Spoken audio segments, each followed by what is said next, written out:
students and parents, I know that some of us are having a little bit of difficulty converting a fraction to a decimal or decimal to fraction. Now, we've not really had full lessons over this yet. And I know as a parent, when we were growing up, we know the quickest way to kind of make a fraction to a decimal is to divide the denominator by the numerator. But our kiddos have not learned that yet. So what we're looking for is some of their reasoning of what they do know to help them understand it. So let's say, I know the kiddos today had this question. They had, what is 3/5 as a decimal? And they do not know yet how to just take 3 and find that decimal and divide and get a decimal. So we use our reasoning skills and we think back to our place value lessons at the beginning of the year. So when we think about decimals, we're going to think about those place values. So they get smaller and smaller as that number grows. So everything after the decimal is going to get smaller and smaller. So we've got our decimal point after our ones place. This is going to be the tenths place. So everything is like 1/10 of what you need, just like a dime for $1. Next, we have the hundredths place in the place value chart, or 1/100th, just like a penny. We need 100 of those to make the $1.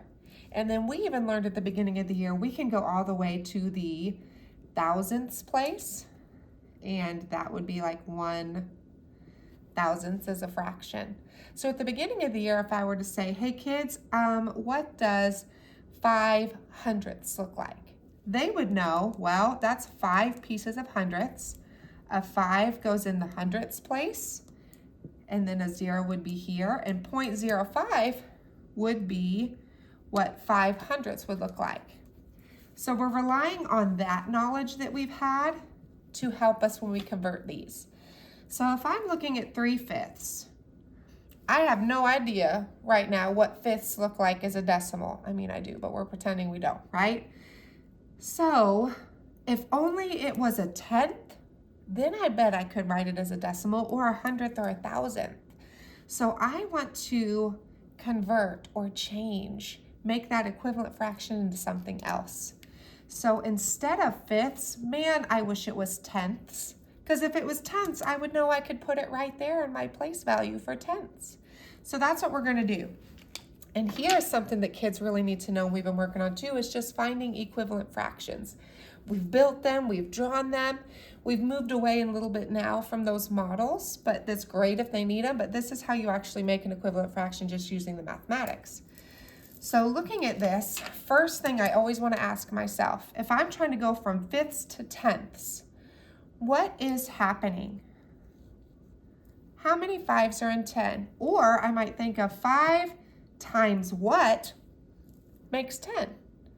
And we'll figure out, well, 2 5s makes 10. 5 times 2.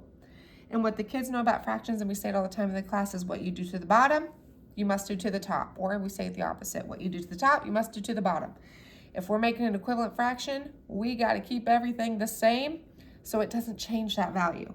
So if I'm going to multiply that denominator, that bottom number, by 2 to get 10, what am I going to have to do to the top number? Multiply it by 2. 3 times 2 is 6. So instead of 3/5, now my fraction is 6/10. And if I were to tell the kids at the beginning of the year on their place value test, please write 6/10 as a decimal, they would know they'd go to the tenths place and that they would need to just put a 6. They don't need anything else.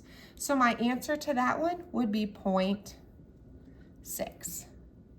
So really, no matter what the fraction is, if we can convert it into a tenth, 100th, or 1,000th, we'll be able to put it in a decimal that way. I hope that helps. Give me a holler if you still need help. Have an amazing weekend, everybody, or week, whichever it is that you're watching this. Bye.